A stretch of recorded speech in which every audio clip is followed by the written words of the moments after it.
The quiet Illinois town of Haddonfield has played host to the murderous Michael Myers' various killing sprees for over 40 years.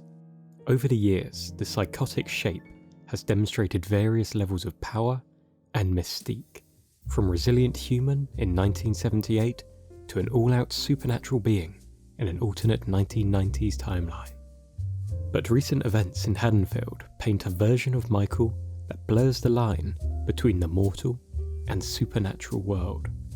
That leaves us asking ourselves, is Michael simply a vicious psychopathic man? Or something more? Something unnatural? Maybe even the pure embodiment of evil? It is the belief of us here at Law Tours, however, that despite Michael Myers' recent fear-inducing killing spree, he is nothing more than a man. An exceptionally strong and resilient man, yes, but human nonetheless.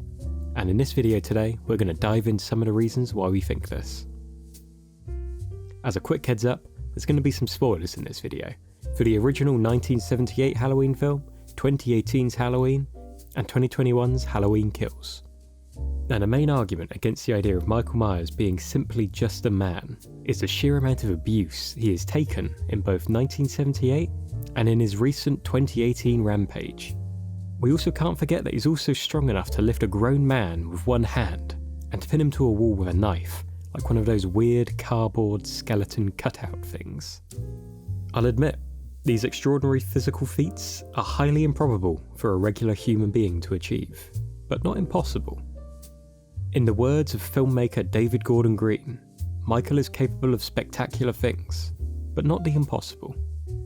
Michael is a big guy after all, and for all we know, he's spent every day at Smith's Grove Sanatorium, pumping iron in the gym, and down in protein shakes. That would mostly explain how he is capable of overpowering firefighters and turning portly middle-aged men into the most sublime contortionists. But how about the idea that no matter how much damage Michael takes, he cannot be killed? Well, Michael certainly doesn't think that he's invincible.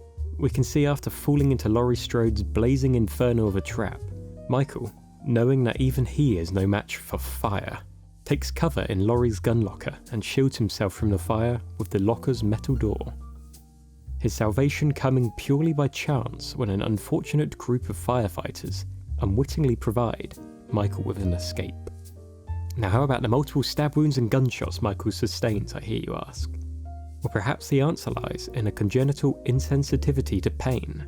That means whilst Michael takes injuries that would put most men out of action, he barely feels these injuries, and maybe doesn't even understand the full extent of the damage his body has taken. Michael can be seen shrugging off stabs and gunshots because he doesn't register the pain that they should cause him. The time we do see Michael react to attacks is after significant physical damage is done to him, like when Laurie shoots his fingers off, he is blinded by a coat hanger, or knocked unconscious by a car. Michael cannot feel the pain and instead wonders why his body is not working the way it used to. An alternate ending to 2018's Halloween even sees an exhausted Michael Myers assessing his injuries following a knife fight with Laurie Strode, taking a seat, feeling his wounds, and potentially even taking his last breath. And who's to say Michael Myers hasn't already been taken out of action following the multiple injuries he received at the hands of a bloodthirsty mob during the culmination of his 2018 Rampage. Myers is next expected, after all, to resurface in Haddonfield 4 years later in 2022, allowing the not-so-gentle giant a bit of rest and relaxation time to recover.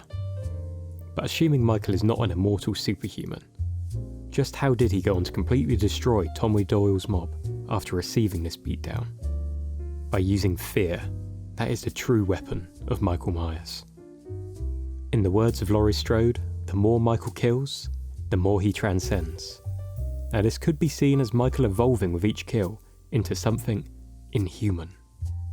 Or a more realistic take on this is that with each kill, the fear that surrounds the legend of Michael Myers grows until it envelops all of Haddonfield.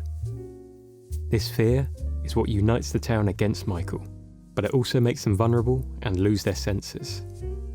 This can be seen when a battered Michael rises once again following the mob beatdown. The horror-stricken mob are shocked into action, but their panic state works to Michael's advantage as he easily picks apart a disorientated mob, eventually allowing Myers to return to his family home and kill Laurie's daughter Karen in the very spot in which he took his sister's life 40 years previously. And it is the Myers family home that motivates Michael, not an ancient cult influencing his actions or an obsession with certain individuals from his past. It is in this house that a young Michael Myers would stare at the window in his sister's bedroom, not looking out the window to Haddonfield, instead looking in at his reflection and embracing the darkness that lies within us all. The same darkness that overtakes the town of Haddonfield on Halloween night 2018.